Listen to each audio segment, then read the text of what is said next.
Chưa bao giờ nghĩ mẹ sẽ vì 3 vạn tệ lễ hỏi cưới của em trai bán tôi đến miền Bắc Myanmar. Bà ta nghĩ rằng tôi chỉ đổi chỗ làm mà thôi. Thân chào cả nhà, không nên xem chùa đâu đó. Nhớ đăng ký, like, comment để ủng hộ tin nha. Nhưng không biết, tôi sống trong sự sợ hãi mỗi ngày. Một tiếng tát lớn vang lên, tôi tỉnh lại trong đau đớn. Chưa đợi tôi phản ứng lại, cái tát thứ hai đến lần nữa. Muốn sống không? Người đàn ông với vết sẹo trên mặt bóp mạnh vào cằm tôi và ép tôi nhìn lên hắn. Tôi không nói được, chỉ có thể dùng sức chớp mắt và rồi nước mắt chảy ra. Hắn thấy tôi khóc, ngược lại ha ha ha ha ha ha ha cười lớn. Sợ rồi, tôi gật đầu thật mạnh. Hắn đến bên tai tôi. Thật đáng tiếc. Nếu mày kiên trì, bạn có thể thử những cách khác. Tôi bị điệu cười nhếch mép của hắn khiến tôi nổi da gà. Thân thể không ngừng run rẩy, hắn vỗ nhẹ vào mặt tôi. Hậu quả nếu thành tích không đạt tiêu chuẩn. Mày đã thấy rồi chứ? Tôi cắn chặt môi và gật đầu. Tôi đã thấy rồi. Ngày hôm sau khi bị nhốt trong hầm nước ngầm này, có một cô gái vừa bị nhốt ở đây ngày thứ hai. Bị 4-5 người tra tấn trong 3 giờ. Tôi không dám nhìn, nhưng khi tôi nhắm mắt lại, sẽ có người ấn đầu của tôi xuống nước. Buộc tôi phải mở to mắt nhìn cảnh tượng khủng khiếp đó. Tiếng hét thảm thiết hôm đó khiến tôi sợ hãi tột cùng. Tôi đã từ bỏ mọi tôn nghiêm, quỳ trên mặt đất như một con chó và cầu xin họ tha cho tôi. Tôi sẽ làm những gì họ bảo tôi làm. Đây là cuộc gọi lừa đảo đầu tiên tôi thực hiện. Đối diện là một cô gái năm thứ 2 đại học. Em trai cô ấy đánh người và bị nhốt. 3 xương sườn của đối phương bị gãy. Đối phương dọa sẽ tống em trai cô vào tù. Mẹ cô quỳ xuống cầu xin cô để cô nghĩ ra cách. Nhưng cô ấy là một sinh viên chưa trưởng thành. Cô ấy có thể nghĩ ra cách nào? Một người đàn ông đã cho tôi hàng tá thông tin về những người như vậy để tôi gọi từng người một để lừa. Bàn tay run rẩy của tôi ấn vào số điện thoại của cô ấy. Tôi không biết tổ chức lừa đảo này được xây dựng ở đâu. Chắc không phải ở trong nước. Bởi vì mặc dù hầu hết mọi người ở đây có thể nói tiếng Trung Quốc, nhưng tất cả đều có khẩu âm khá nặng. Ngoại hình cũng thiên về phía Đông Nam Á hơn một chút, và nhiều tên côn đồ có súng trong tay tuần tra qua lại theo dõi chúng tôi. Cuộc sống con người hoàn toàn không đáng nói trong mắt họ. Rất nhanh điện thoại sẽ được kết nối. Một tên côn đồ đang để mắt tới, đứng bên cạnh tôi, theo dõi tôi. Tôi nuốt nước miếng. Sau khi điều chỉnh tâm trạng, tôi hét vào đầu dây bên kia. Thầm kia phải không? Tôi là chị gái của Hạ Viêm. Cô gái nhỏ rõ ràng là giật mình, nhẹ nhàng chào tôi. Bố mẹ tôi sẽ bắt em trai cô vào tù. Cô biết không? Không ai khuyên được. Vậy thì sao? Trong giọng nói của Thẩm Kiệt đều mang theo tiếng khóc. Làm sao á? Đền tiền, làm sao? Gửi 20 vạn vào thẻ của tôi vào thứ 6. Chúng ta sẽ không còn gì nữa. Tôi hứa sẽ không để em trai cô vào tù. Nhiều tiền vậy? Chị ơi, em không có nhiều tiền như vậy. Có thể ít hơn một chút không? Cá đã cắn câu rồi, nhưng tôi không thể tiếp tục nói với cô gái. Cô gái ngốc nghếch. Tại sao cô không bảo tôi là kẻ nói dối? Rồi cúp máy. Tại sao phải tin tôi? Tên côn đồ bên cạnh thấy tôi chậm chạp mở miệng, đặt súng thẳng vào đầu tôi. Tôi sợ đến mức đổ mồ hôi lạnh từng lớp một, môi đều bị cắn đến chảy máu. Tôi chỉ có thể kiên trì nói tiếp, ít á. Còn ít thế nào? Em trai tôi bị gãy 3 xương sườn. Đây vẫn là tôi thấy điều kiện gia đình cô không tốt. Đã giảm giá cho cô rồi. Tôi dừng lại. Cuối cùng cũng nói ra lời hướng dẫn đó. Cô không có tiền cũng không sao. Cô vẫn còn trẻ, còn xinh đẹp nữa. Muốn kiếm tiền không phải dễ dàng sao? Cô gái nhỏ rõ ràng là bị tôi dọa, khóc và nói rằng cô ấy không thể làm điều đó. Không phải bảo cô làm chuyện đó. Cô chưa từng nghe đến loại vay nợ đó sao? Trong cuộc sống sinh viên đại học rất phổ biến. Cô chỉ cần cầm thẻ căn cước để chụp ảnh, tiền sẽ được thanh toán ngay. Đến lúc đó cô làm việc rồi từ từ trả không phải là được rồi sao? Đối diện rơi vào trầm tư. Khẩu súng ngày càng dí sát đầu của tôi hơn. Đừng nghĩ nhiều nữa. Chỉ là chụp một vài bức ảnh thôi mà. Em trai cô sẽ không phải ngồi tù. Cô không thể làm thế cho em trai cô sao?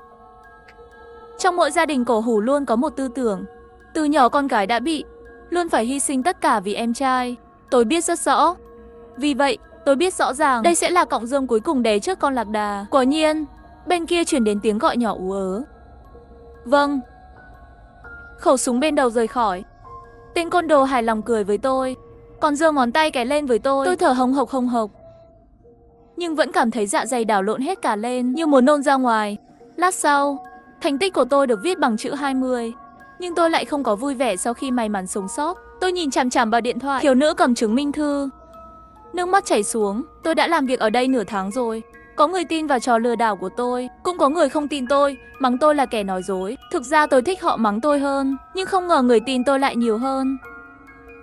Lúc đầu tôi không hiểu, nếu muốn lừa tiền, sao không lừa người giàu, thay vào đó lại lừa dối những người vốn đang sống ở phía dưới đáy xã hội, đang cố gắng vùng vẫy sống tiếp. Cho đến khi tôi gọi điện thoại được nửa tháng, từ từ hiểu ra những người kiệt sức đấu tranh trong cuộc sống sẽ cố gắng hết sức để bắt được sợi dây thừng người khác đưa tới. Họ nghĩ đó là hy vọng, nhưng không ngờ lại là nỗi tuyệt vọng khổ sở hơn. Có lẽ vì tôi từng là nhân viên bán hàng, tài ăn nói của tôi rất tốt. Tại lễ trao giải 1 tháng sau, thành tích của tôi đã leo lên vị trí thứ 2. Sau một thời gian dài, tôi lại thấy người mặt sẹo. Mọi người đều gọi hắn là anh Sẹo, nhưng tôi biết hắn không phải là ông chủ lớn, chỉ là người phụ trách ở đây. 3 người có thành tích đếm ngược, mỗi người đều bị 2 tên côn đồ bắt giữ. Một cô gái, 2 chàng trai. Đôi mắt của anh Sẹo đang dừng ở trên người cô gái, nhìn một vòng, sau đó bĩu môi, ra hiệu cho người bên cạnh kéo cô ta đi, đưa nó đi. Người con gái sợ hãi lập tức muốn quỳ xuống, 2 người bên cạnh lại giữ chặt lấy cô ta. Anh Sẹo, làm ơn, cho tôi một cơ hội nữa. Tôi có thể. Tôi thực sự có thể. Nhưng anh Sẹo không để ý đến cô ta, đặt tầm mắt lên 2 người con trai khác. Chẳng bao lâu trong căn phòng nhỏ cách đó không xa, truyền tiếng cười của người đàn ông và tiếng khóc tiếng la hét của người phụ nữ. Tôi muốn bịt tai lại, nhưng không ai động đậy, tôi cũng không thể làm thế. Mọi người đều đang cắn răng, chịu đựng, không biết khi nào sự tra tấn sẽ xảy ra với chính mình. Có một người con trai lớn béo hơn một chút. Anh Sẹo hài lòng gật đầu, đưa nó đến khu máu để làm nô lệ truyền máu. Ý nghĩa của nô lệ truyền máu cũng giống như nghĩa đen, người này sẽ bị bắt giam, sau khi nuôi nhốt lấy máu đem đến chợ đen để bán. Người đàn ông còn lại, quần của cậu ta đã bị ướt một mảng lớn. Anh Sẹo thì chật chật 2 tiếng, vô cùng ghét bỏ, lấy hết nội tạng của hắn. Không, đừng mà anh Sẹo, cứu, ai đó cứu tôi. Người con trai hét lên, nhưng không ai để ý đến anh ta, chỉ là tê liệt nhìn anh ta bị kéo đi càng xa. Anh Sẹo hắng giọng. Mọi người đều nhìn về phía hắn, không muốn kết thúc như thế này. Tất cả đều cố gắng gọi điện thoại cho tao, cho dù chớt cũng phải đánh. Nói xong xuôi, hắn đột nhiên nhìn về phía tôi. Tôi giật mình, nhưng bên cạnh lập tức có một tên côn đồ cầm súng. Tôi bị buộc phải đi tới trước mặt anh Sẹo. Anh ấy cười và vỗ vai tôi. Tôi sợ quá, cau vai lại nơi hắn vỗ. Đừng sợ. Hắn tiến lại gần tôi và nhìn chằm chằm vào mặt tôi. Thật đáng tiếc, trông đẹp như vậy, hóa ra lại là một người có năng lực. Tim tôi đập nhanh quá, như muốn chui ra khỏi lồng ngực. Cô là người số 1 làm tăng trưởng doanh thu của chúng ta trong tháng này. Có thể có một phần thưởng. Cô muốn gì? Tôi muốn về nhà. Tôi muốn ra khỏi đây. Tôi muốn tự do. Nhưng tôi không dám nói. Yêu cầu gì cũng được sao? Anh Sẹo hào phóng gật đầu. Hừ, tất nhiên. Vậy tôi có thể thực hiện cuộc gọi mà tôi muốn không? Ánh mắt của anh Sẹo lập tức trở nên sắc bén. Tôi vội vàng giơ tay lên. Tôi không định gọi cảnh sát hay gì cả. Tôi chỉ nhớ nhà. Hắn nheo mắt nhìn tôi hồi lâu, nhìn thấy từng lớp mồ hôi lạnh trên lưng tôi. Tốt nhất mày đừng có giở trò gì. Hắn dùng ngón tay so sánh với dáng vẻ của súng, nhắm vào thái dương của tôi. Bùm! Trái tim tôi co lại. Tôi cảm thấy sợ đến mức co giật. Theo phản xạ sẽ phải quỳ xuống. Anh Sẹo cười và nắm lấy cánh tay tôi, nâng tôi lên. Chắc mày cũng không dám. Cho mày 3 phút. Tao sẽ lắng nghe toàn bộ quá trình. Nếu mày dám nói gì, tao đảm bảo đầu của mày sẽ nở hoa ngay lập tức. Cảnh đó.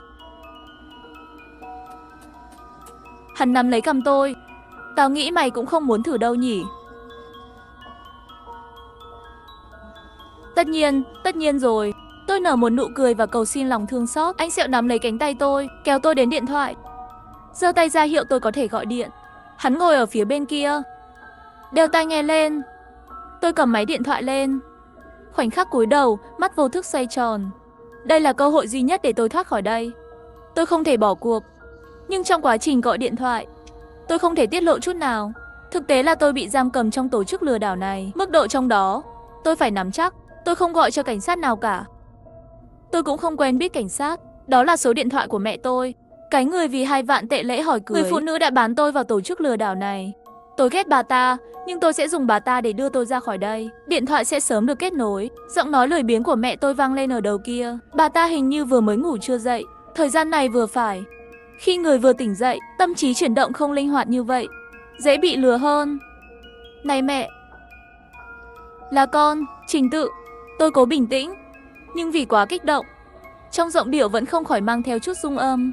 Anh Sẹo lập tức trừng mắt nhìn tôi một cái cảnh cáo. Tôi vội vàng che miệng và gật đầu với anh ta. Trình Dự.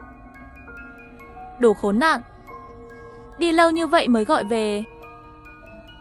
Mẹ tôi không quan tâm đến cuộc sống của tôi ở đây. Tôi biết điều đó từ khi bà ta bán tôi rồi. Nhưng tai nghe thấy vẫn không khỏi lạnh lòng. Tôi hỏi cô có kiếm được tiền ở đó không? Bữa tiệc của em trai mày còn thiếu 5.000 tệ. Làm thế nào tôi cũng không kiếm thêm được. Cô có thể gửi thêm cho tôi được không? Tôi muốn mắng bà ta. Bán tôi lấy tiền cũng không đủ. Đến đây như chót đến nơi, thậm chí còn hy vọng lột da trên người tôi để trợ cấp cho em trai vô học của tôi. Nhưng tôi không thể. Tôi nghĩ ngợi. Vừa rồi anh Sẹo nói thành tích trong top 3, mỗi người sẽ được thưởng 50.000 tệ. Tôi cũng không có tiền để dùng ở đây. Dùng để lừa bà ta là hợp lý. Có à? Mẹ đã bán con cho một đời tốt. Kiếm tiền ở đây rất dễ.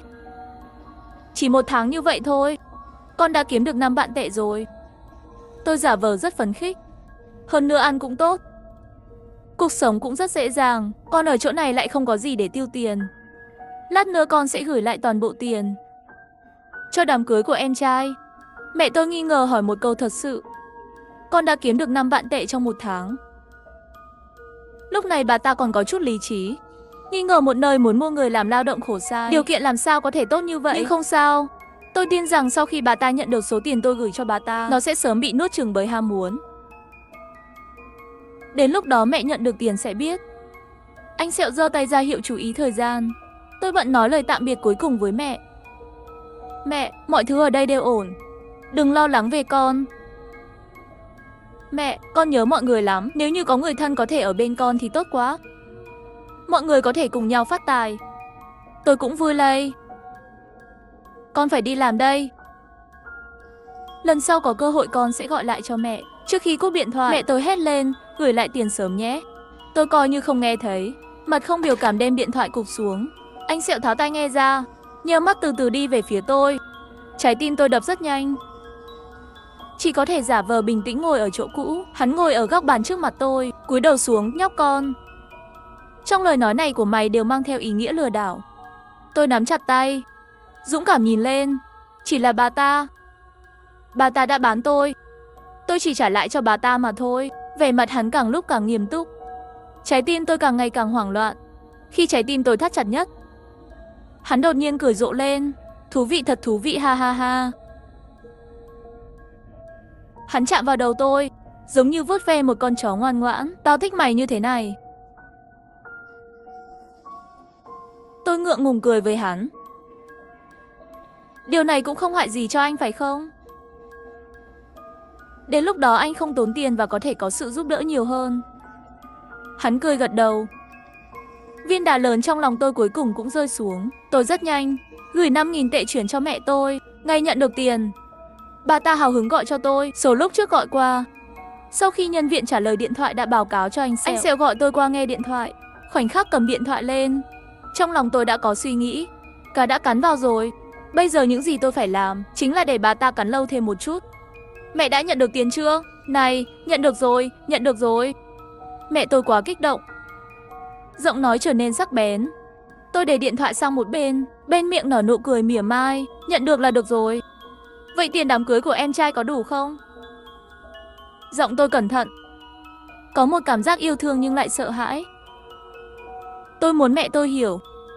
Tôi là một người chị vô tư, nhưng khả năng của tôi cũng có hạn. Cố nhiên, rõ ràng lần trước nói với tôi chỉ thiếu 5.000 tệ. Mẹ trước bữa tiệc đột nhiên thay đổi giọng điệu. Hesi, Tiểu Trình à, vốn là đủ tiền rồi. Nhưng chúng tôi nói, cô kiếm được nhiều tiền khi làm việc ở ngoài, gửi trực tiếp cho gia đình 5.000 tệ. Bên kia nhà bạn đột nhiên lại nói ngược lại. Nói Trình Hoan lại có một người chị gái lợi hại như vậy. Giá lễ cưới phải tăng lên 20 vạn tệ. Bà ta dừng lại, giọng điệu trở nên uyển chuyển. Cô xem mẹ cũng biết cô sống không dễ dàng. Nhưng em trai cô chỉ kết hôn một lần trong đời, luôn làm cho mọi người vui vẻ. Tôi cười lạnh một tiếng, 20 vạn, sao các ngươi không đi cướp đi? Đám cưới này mọi người đều vui vẻ. Nhưng nó được xây dựng để lột da con gái ruột của bà đấy, dựa trên máu của con gái bà.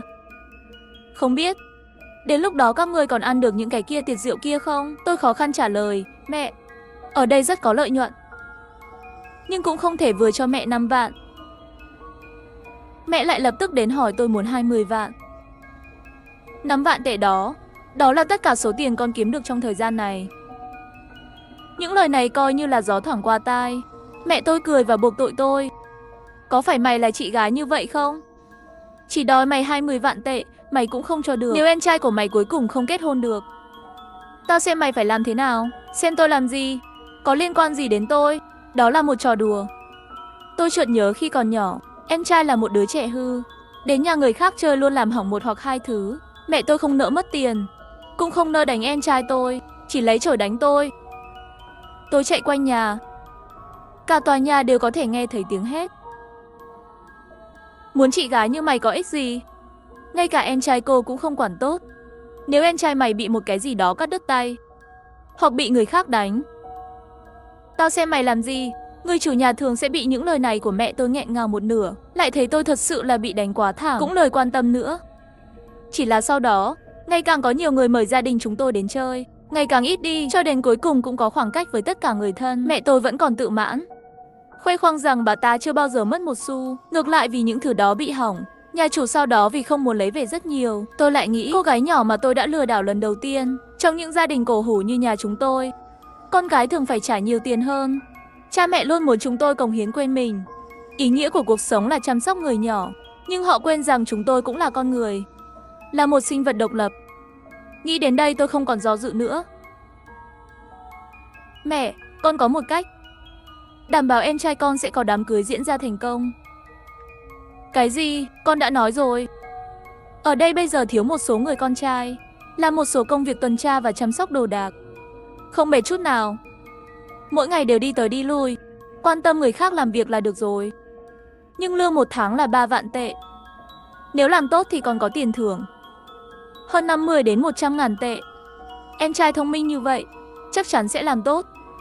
Cũng không cần nói đến lâu, chỉ cần ở lại 3 tháng, hai chúng con cùng nhau kiếm được 50 vạn tệ tuyệt đối không thành vấn đề. Đến lúc đó còn có thể mua cho em trai một chiếc xe.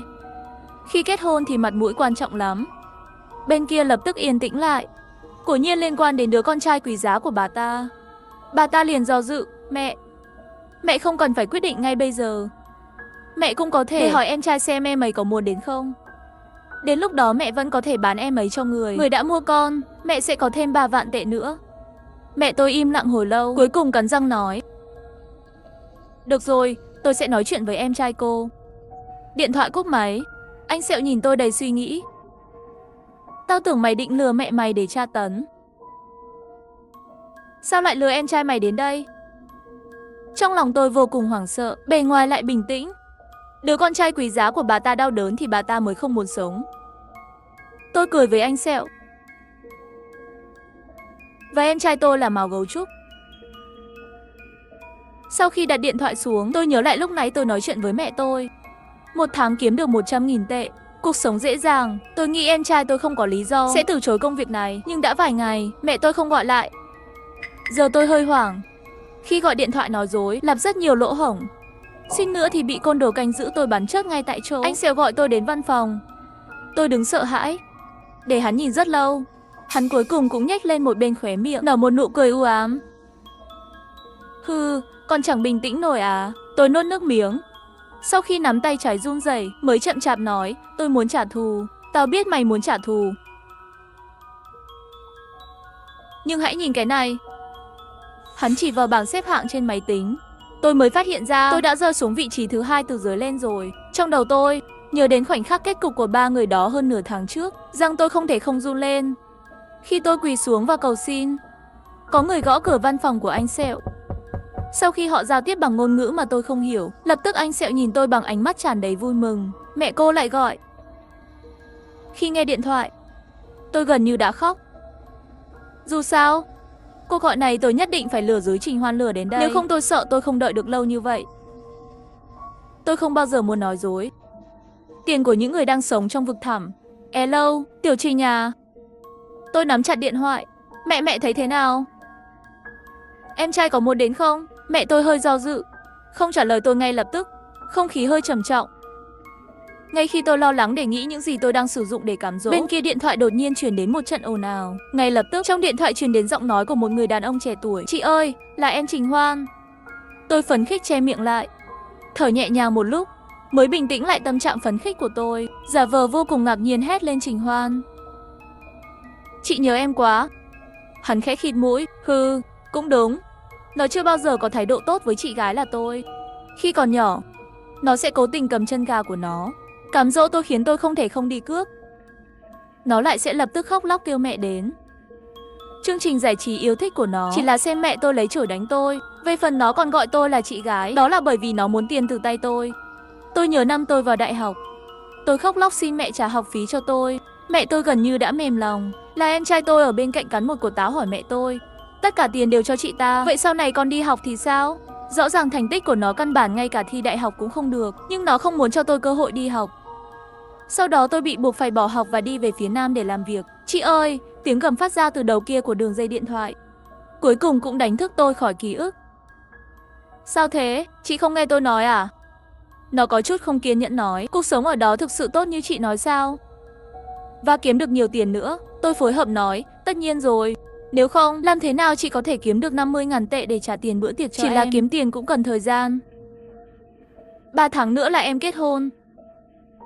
Một mình tôi không kiếm được 20 vạn tệ đâu.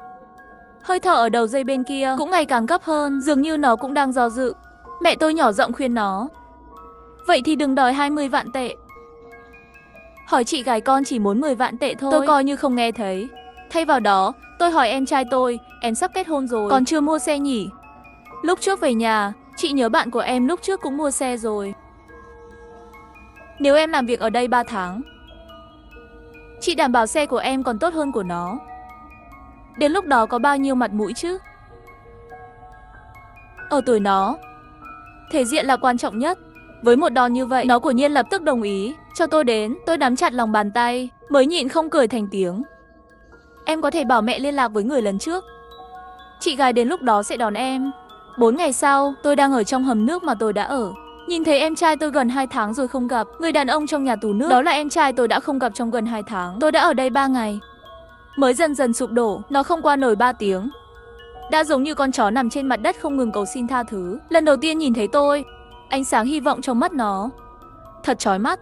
Tôi nhìn nó nằm trên mặt đất, từ từ bò về phía tôi. Chị ơi, cứu tôi. Cho đến khi bàn tay bẩn thỉu của nó muốn nằm quần của tôi mới lạnh lùng bước sang bên cạnh một bước. Nó ngẩn ra ngay lập tức và hiểu ra điều gì đó. Mặt trở nên hung dữ lên, còn đĩ. Là cô cố tình lừa tôi đến đây. Tôi không nhịn được cười thành tiếng. Ha ha, thế nào rồi? Đây là kỹ năng mới của tôi ở đây đấy. Nói xong tôi lại cố ý kích thích nó. Cậu có biết máu trâu không? Chỉ là từ từ rút hết máu của cậu thôi. Bán cho những người cần máu gấu trúc. Cậu sẽ không chốt ngay đâu. Hàng ngày còn có thể ăn rất ngon. Nhưng cậu biết mà, máu của cậu rất hiếm. Có rất nhiều người muốn máu của cậu. Tiếp tục hút. Một ngày nào đó, cậu sẽ bị hút thành một xác khô. Nhìn thấy nó bị tôi kích thích phát điên lên, giận dữ giơ tay lên muốn tát tôi, nhưng bị tôi cầm ngược lại và tát nó một cái. Nó không thể tin được che mặt, cô dám đánh tôi. Trình Hoan, cậu nghĩ đây vẫn là nhà mình à? Nói xong tôi thừa dịp mọi người xung quanh đều xem náo nhiệt, nhìn chị em chúng tôi tàn sát nhau, cởi bỏ cảnh giác, tôi đến gần hơn một chút, thì thầm nếu không muốn chết. Hãy nghe lời tôi. Chỉ có tôi mới có thể làm cho cậu bình an. Đồng tử của nó co giãn trong nháy mắt, nhưng ham muốn sống làm cho bộ não của nó hoạt động nhanh chóng. Nó không lộ ra khuyết điểm gì, nhẹ nhàng gật đầu với tôi. Tôi đứng dậy và vỗ tay. Khi định quay lại, nhưng lại bị anh Sẹo tươi cười nắm lấy cổ tay. Mày vừa nói gì với em trai mày vậy? Tôi sợ hãi, nghẹn ngào trong cổ họng. Ho dữ dội. Anh Sẹo nắm lấy tóc tôi, nắm lấy da đầu tôi và quay mặt về phía hắn. Tôi càng không thở được. Nước mắt, nước mũi vô thức chảy ra ngoài. Anh Sẹo nhìn chằm chằm vào tôi rất lâu. Cuối cùng buông tay ra và đẩy tôi xuống đất. Tốt nhất đừng có đùa với tao. Sau khi tôi bình tĩnh lại, quỳ trước mặt hắn. Không có anh Sẹo. Anh tin tôi đi. Tôi chỉ bảo nó làm tốt thôi. Em trai tôi như bị dọa sợ, lúc này lại để giữ mạng mà phối hợp với tôi. Tôi sẽ làm tốt. Đừng bắt tôi làm máu trâu. Tôi có thể làm gì cũng được. Anh Sẹo nửa ngồi xổm xuống, dùng tay nắm lấy má tôi, nhìn chằm chằm vào mắt tôi. Tôi biết nếu hắn nghi ngờ tôi, vậy thì mọi thứ sẽ sụp đổ. Đến lúc đó chớt đối với tôi chỉ là ba lòng thương hại mà thôi. Tôi cố gắng nhìn lại hắn. Trong ánh mắt là sự cầu xin hèn nhát. Cuối cùng hắn cũng bỏ tay ra và đi ra ngoài. Tôi biết hắn ta vẫn còn nghi ngờ tôi, nhưng không có cách nào, tôi phải làm thế. Tôi quay đầu lại nhìn Trình Hoan. Mặt hắn ẩn trong bóng tối nhìn không rõ biểu tình, nhưng tôi có thể thấy nó gật đầu với tôi ở góc khác. Trình Hoan bị anh Sẹo phải đến bên cạnh tôi. Theo tôi gọi điện thoại, nó là một người cứng rắn, vì vậy nó học nhanh hơn tôi rất nhiều. Chưa được bao lâu liền lên vị trí số 1. Anh Sẹo rất vui, thường xuyên gọi nó đến bên cạnh để khen ngợi. Và mặc dù hiệu suất của tôi đã được cải thiện đều đặn một chút, nhưng vẫn đứng thứ 3 từ dưới lên. Còn 3 ngày nữa là đến lúc tổng kết cuối tháng. Tôi không khỏi hoảng sợ. Đây không phải là những gì tôi nghĩ lúc đầu. Tôi bắt đầu liều mạng gọi điện thoại, nhưng không biết tại sao, rất ít người trong những cuộc gọi này tin tôi. Vào đêm còn lại một ngày cuối cùng tôi cũng không thể kiềm chế được, tránh những người canh gác Trình Hoan vào góc nói chuyện. Em có muốn về nhà không? Tôi hạ giọng giận dữ chất vấn nó. Nó lại cười một tiếng. Thân hình của nó lớn hơn tôi rất nhiều, che chặt lấy tôi. Có một cảm giác áp lực quen thuộc. Cô biết không, thì ra cô không nói dối tôi. Ý cậu là sao? Tôi ngẩng đầu lên nhìn nó. Ở đây quả nhiên tốt như cô nói. Làm việc dễ dàng, ăn ngon, sống tốt. Miễn là tôi có thể lừa được tiền, tôi có thể kiếm được rất nhiều tiền. Nó vỗ nhẹ vào má tôi. Và cảm ơn tôi, cô đã giới thiệu cho tôi một công việc tốt như vậy. Trái tim tôi rất hoảng hốt. Em không muốn về nhà à? Em muốn ở lại đây. Tất nhiên, đây là nơi kiếm được nhiều tiền. Nó quay đầu lại nhìn chỗ phòng biểu diễn. Tên tôi đứng thứ 3 từ dưới lên. Còn về cô, ngày mai tôi sẽ bảo anh Sẹo nhẹ nhàng một chút. Nói xong nó lại ha ha cười đi xa rồi.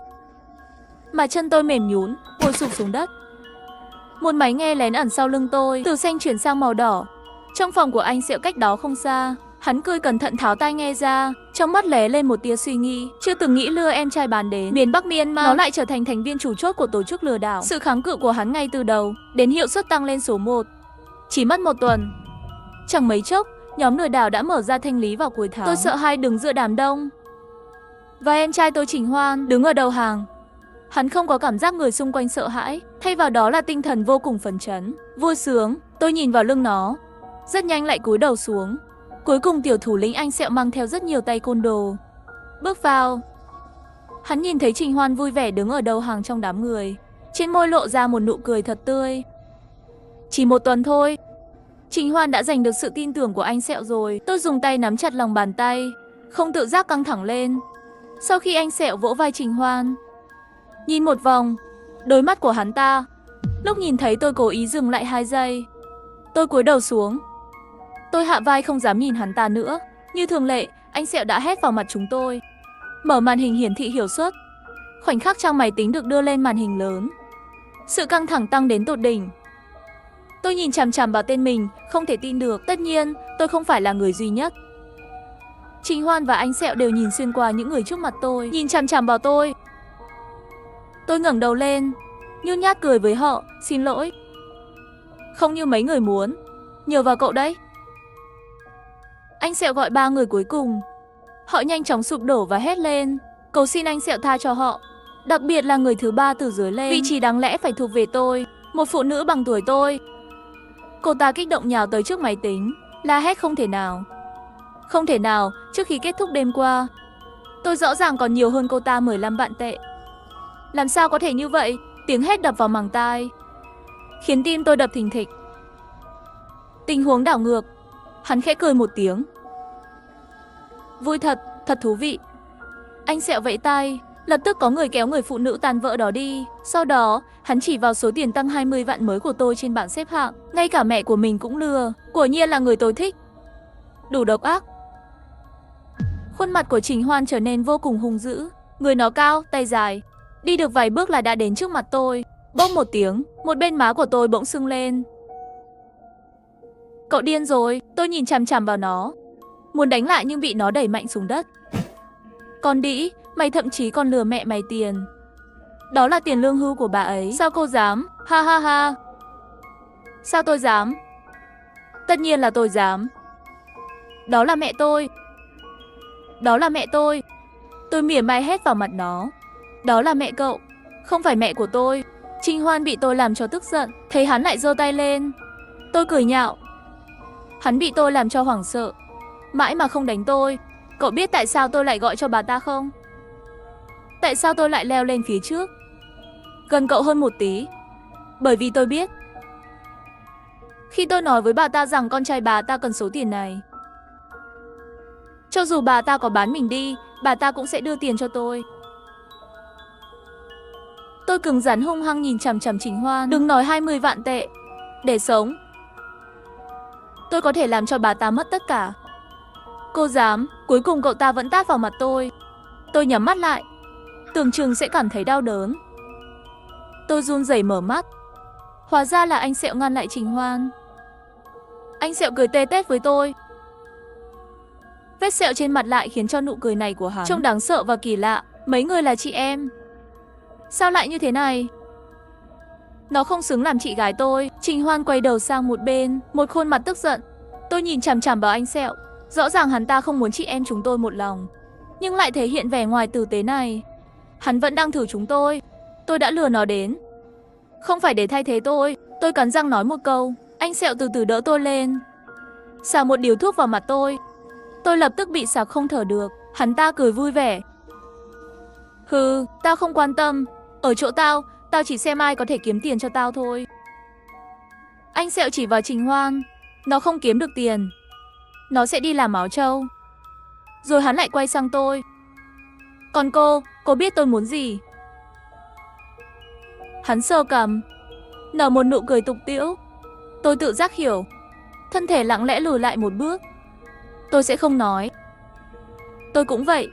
Trình Hoan xoay xoay cổ. Vậy thì tao sẽ cho xem.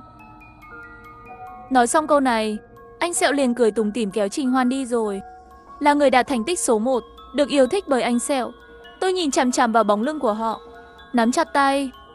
Không bao giờ nghĩ khu lừa đảo Myanmar Bắc trở thành kẻ thù với em trai mình. Để cứu mạng mình, tôi đã cố gắng gọi điện thoại lừa đảo. Em trai Trình Hoan cũng vậy. Thành tích của cả hai tăng vọt. Điều này làm cho nhóm nhỏ thủ lĩnh anh Sẹo rất hài lòng. Hôm nay Trình Hoan đã chốt được một đơn hàng lớn. Anh Sẹo đang có tâm trạng tốt, đặc biệt mở một bữa tiệc mừng nhỏ cho anh ta. Trình Hoan đứng trên sân khấu dạy kỹ năng lừa đảo. Và tôi chỉ có thể cùng một nhóm người chen chúc dưới đài nhìn lên lắng nghe. Trong ánh sáng và bóng tối nhấp nháy, ánh mắt nó nhìn thấy tôi chính xác, giống như một con dao phóng thẳng vào ngực tôi.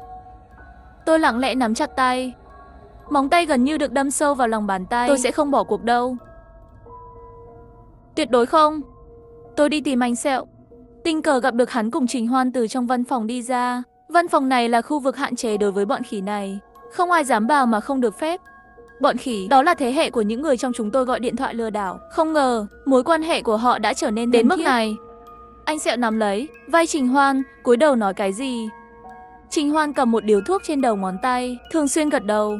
Tôi hít một hơi thật sâu, dám chặn đường hai người. Con khốn, tránh ra. Không thấy anh Sẹo và tôi đang bận sao? Trình Hoan thô lỗ hét vào mặt tôi. Anh Sẹo vỗ vai hắn, bảo cậu ta đợi mình bên ngoài. Trình Hoan trừng mắt tôi lại không dám không nghe theo anh Sẹo, chỉ có thể không cam lòng đi ra ngoài. Hiếm khi cô lại chủ động tìm tôi. Anh Sẹo nhả một vòng khói vào tôi. Tôi tránh bàn tay của hắn ta. Trước khi hắn ấy tỏ ra không vui, tôi nhanh chóng nói, anh Sẹo, tôi sẽ cố gắng. Chỉ cần anh cho tôi thêm một chút cơ hội. Anh Sẹo sờ cầm tục tĩu cười hừ. Tao đã cho mày cơ hội rồi. Là mày không muốn. Nhìn vào ánh mắt như rắn độc của hắn, tôi không kiềm được run rẩy. Tôi biết ý hắn, nhưng tôi không thể. Tôi nói chỉ cần anh cho tôi cơ hội của Trình Hoan, tôi chắc chắn sẽ không làm anh thất vọng. Hắn đi làm trâu máu. Mày cũng muốn làm sao? Làm trâu máu? Lẽ nào? Hắn lại nhả ra một cái vòng khói. Sẵn sàng cố gắng là tốt, nhưng đừng nhầm hướng. Nghĩ kỹ đi. Chết tiệt, Trình Hoan vì lấy lòng anh Sẹo ở sau lưng tôi đi làm trâu máu. Tôi tức giận nhìn về phía cửa. Quyết tâm. Sau đó, tần suất Trình Hoan đi chơi với anh Sẹo ngày càng cao. Sắc mặt của nó cũng càng ngày càng xấu. Mấy lần tôi thấy nó đi bộ đều lắc lư. Một lần chúng tôi đi ngang qua nhau, nó bỗng nhiên ngã thẳng xuống. Cẩn thận, tôi vô thức đỡ cậu ta. Đổi lại là cái đẩy đầy dữ dội. Tôi ngã xuống đất. Khuỷu tay bị chảy xước một mảng da lớn. Cậu, tôi ngẩng đầu nhìn lên. Âm thanh dừng lại. Tôi nhìn thấy Trình Hoan đầy mặt tức giận. Cũng thấy sau lưng Trình Hoan là anh Sẹo. Đang nhìn tất cả những điều này, tôi chảy xuống những giọt mồ hôi lạnh, vội vàng cúi đầu xuống. Thời gian này, Trình Hoan đã trở thành người đặc biệt tồn tại ở nơi này. Nó có sự chăm sóc đặc biệt của anh Sẹo, có bữa ăn đặc biệt đặt làm riêng. Trong cơm có rất nhiều nguyên liệu bổ máu. Cơ thể của hắn vẫn có thể nhìn thấy bằng mắt thường đang dần yếu đi. Tôi lo lắng, nhưng không thể làm gì được. Chúng tôi bị giám sát 24 giờ. Bất kỳ động thái nào cũng có thể dẫn đến cái chết. Tôi chỉ có thể liên tục gọi điện thoại lừa đảo. Không có cạnh tranh, thành tích của tôi thường đứng đầu. Cuối cùng tôi cũng chào đón bữa tiệc kỷ niệm của riêng mình. Cùng một địa điểm, cùng một nền tảng. Chỉ là lần này người đứng trên sân khấu đổi thành tôi. Bên dưới toàn là người với người vô cùng u ám. Làm tốt lắm. Trình Tự, tao có thể đáp ứng một yêu cầu của mày như một phần thưởng. Nói đi, mày muốn gì? Anh Sẹo vỗ vào mặt tôi, cười nói. Tôi nhìn xuống sân khấu. Trình Hoan đứng trước đám đông, thân thể gầy gò, trên tay cầm một chai bia. Nó quá yếu để đứng lên. Anh Sẹo có thể đừng để Trình Hoan làm trâu máu không? Nó sẽ chết. Tôi sẵn sàng đổi hướng khác nỗ lực. Buộc, một tiếng bụp lớn. Trán tôi bỗng nhiên đau nhói. Bia lẫn máu chảy xuống trán. Đồ hèn hạ. Chuyện của tôi không cần cô lo. Cô là vì thấy tôi thân cận với anh Sẹo nên mới ghen tị chứ gì. Trình Hoan tức giận hét to. Sau khi hét xong mặt càng thêm nhợt nhạt, dựa vào người bên cạnh thở hổn hển. Tôi che chắn lặng lẽ khóc. Mọi người đều nghĩ tôi khóc. Chỉ mình tôi biết, tôi không bao giờ sợ đau đớn thể xác. Tôi chỉ đau lòng vì người đó chảy máu nhiều hơn. Khu lừa đảo phía Bắc Myanmar, người không có thành tích sẽ bị rút hết máu toàn thân. Cuối cùng chết vì mất máu quá nhiều. Và em trai tôi, để có được sự tin tưởng trước mặt các thủ lĩnh nhỏ của tập đoàn, tự nguyện trở thành một trâu máu. Có một hôm Trình Hoan lại bị anh Sẹo mang ra ngoài lấy máu. Lần này có chút bất thường. Lâu rồi họ không về.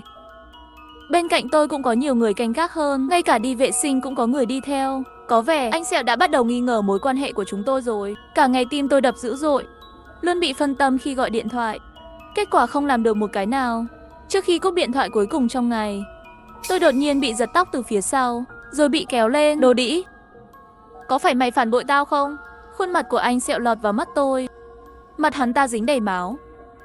Rõ ràng là vừa trải qua một trận chiến ác liệt cách đây không lâu. Tôi nhìn phía sau hắn, không thấy Trình Hoan.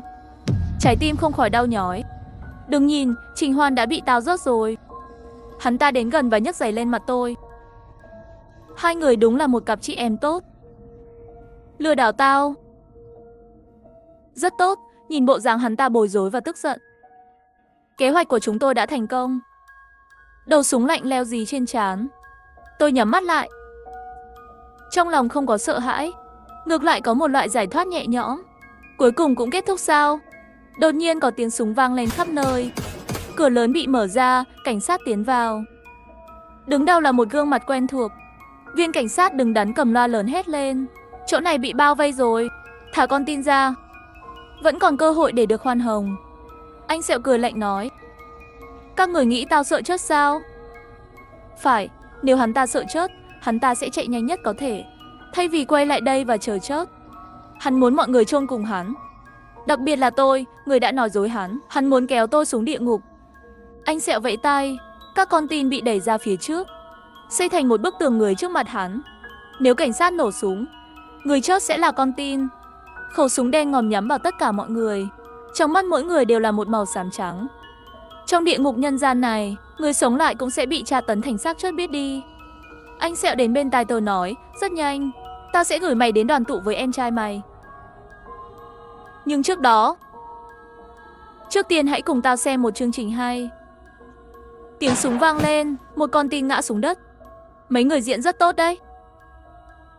Ngay cả tao cũng lừa được. Tiếng súng lại vang lên, một con tin khác ngã xuống trong máu. Tao tò mò, làm thế nào mày có thể thể hiện sự thù ghét với mẹ của mày vậy? Thật không giống giả vờ. Tiếng súng tiếp tục vang lên, mỗi một lời hắn ta nói thì hắn sẽ giết một người. Tôi biết hắn ta đang khiêu khích cảnh sát và đang tra tấn tôi.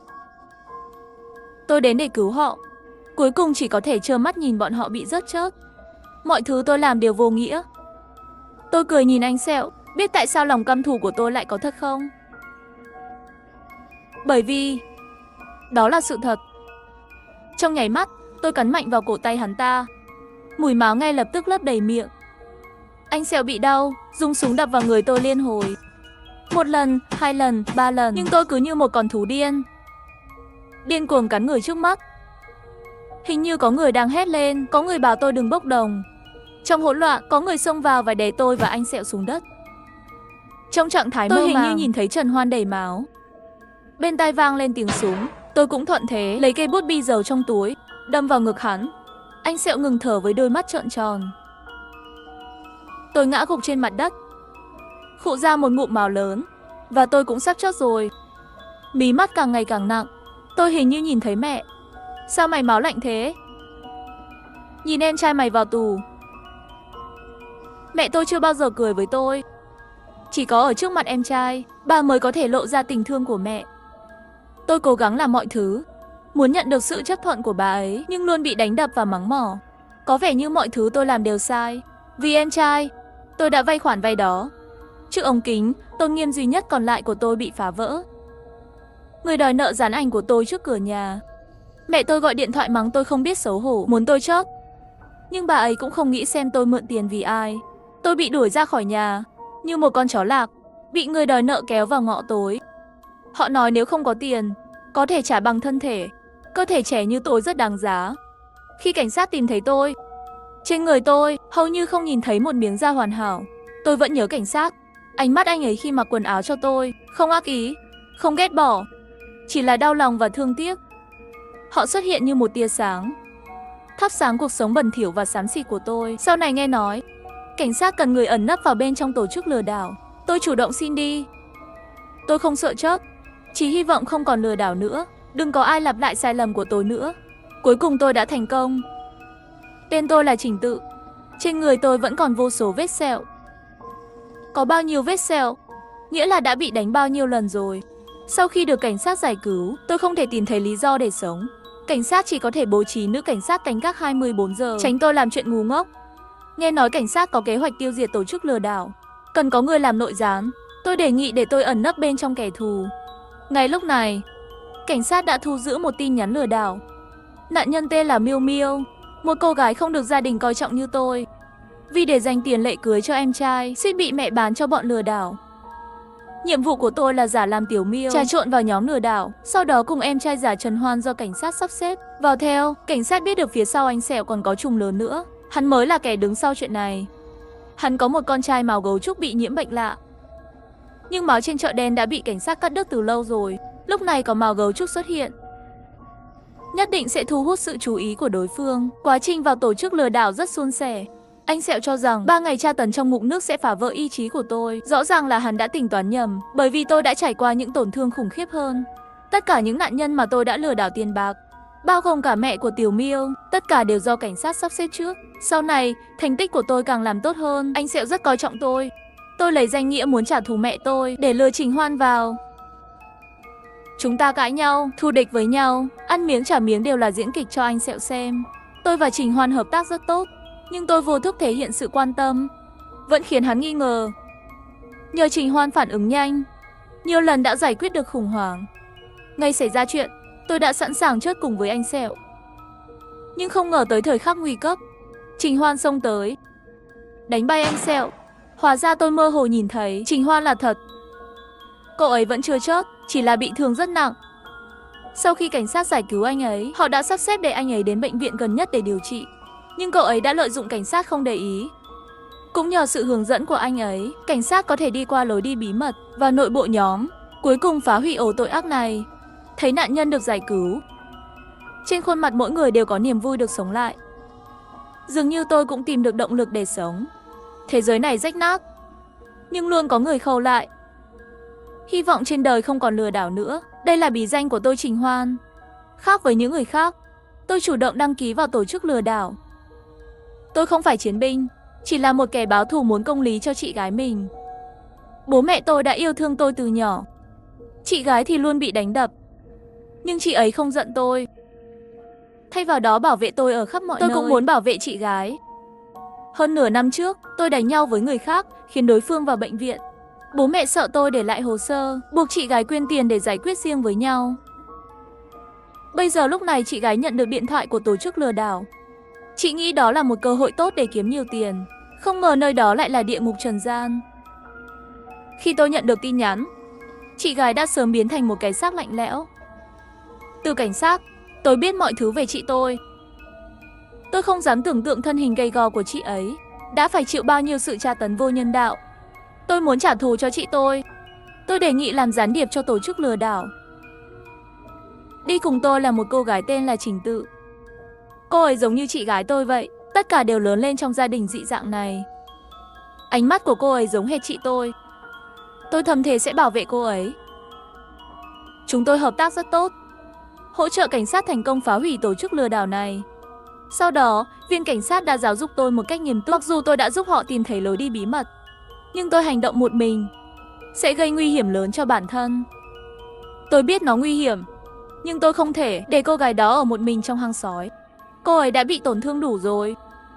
Ngoài ra tôi cũng muốn bù đắp cho sự tiếc nuối khi không kịp bảo vệ chị mình lúc trước. Mỗi cô gái đều đáng được bảo vệ.